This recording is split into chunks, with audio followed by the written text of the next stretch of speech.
Ce que l'on craignait est visiblement en train d'arriver en Côte d'Ivoire. Des témoins parlent de 3 ou de 4 morts. Le camp d'Alassane Ouattara évoque, lui, 17 victimes. Ouattara qui avait appelé à marcher sur la télévision d'État. Les forces fidèles à Laurent Gbagbo ont dispersé les manifestants. Avec nous en direct, Anne Ouloto, porte-parole d'Alassane Ouattara. Merci d'être avec nous. Est-ce que vous savez exactement ce qui s'est passé ?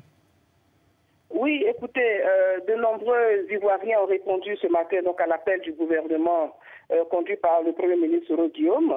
Et de nombreux militants sont partis des différentes communes de la ville d'Abidjan pour converger vers la télévision nationale. Malheureusement, je puis vous le dire, c'est vraiment triste ce que Laurent Gbagbo inflige à la Côte d'Ivoire.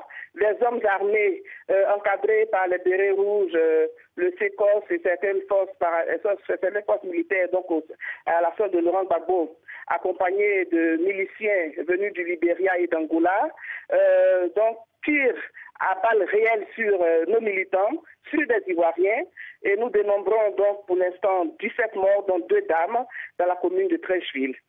Alors vous nous confirmez, donc vous, ça serait 17 morts à balles réelles, hein, on parlait au début de gaz lacrymogène. Ce sont des partisans de votre camp, Ouattara, qui sont morts aujourd'hui ? Oui, les 17 morts sont bien nos partisans. Nous en avons eu donc des preuves par nos responsables locaux. Et nous avons des morts au niveau d'Abobo, d'Adjamé, de Yopougon, de Trècheville et même de Koumassi. Donc à Trècheville, nous avons 2 morts, dont 2 dames. Qu'est-ce qui se passe sur la marche demandée par Alassane Ouattara sur la télévision d'État? Est-ce que c'est annulé ou est-ce que ça se poursuit? Écoutez, ça se poursuit. Les Ivoiriens sont déterminés. Personne ne peut accepter donc que Laurent Gbagbo s'érige en véritable dictateur, en imposteur, et continue donc de prendre en otage le peuple de Côte d'Ivoire, de prendre en otage la télévision nationale.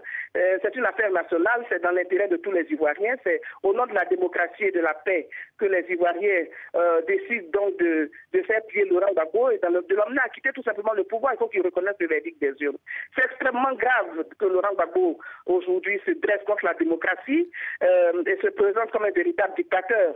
Il a tué depuis son accession au pouvoir et continue de tuer les Ivoiriens. C'est dommage qu'ils veulent partir de cette manière en tuant à nouveau des Ivoiriens. Est-ce que vous pensez que des discussions sont encore possibles avec Laurent Gbagbo pour que la situation avance ? Absolument, les discussions sont possibles tant qu'il s'agit de parler des conditions de départ de Laurent Gbagbo, des mesures d'accompagnement. Alassane Ouattara reste ouvert, n'est-ce pas? Mais en aucune façon, nous n'accepterons que Laurent Gbagbo s'agrippe et continue de s'agripper au pouvoir. Alassane Ouattara a gagné les élections et donc il en sera ainsi. Merci beaucoup Anne Ouloto, donc porte-parole d'Alassane Ouattara. Donc vous nous dites 17 morts dans votre camp ce matin, des personnes tuées par balle dans les rues d'Abidjan alors qu'elles s'apprêtaient à marcher vers la télévision nationale à Abidjan.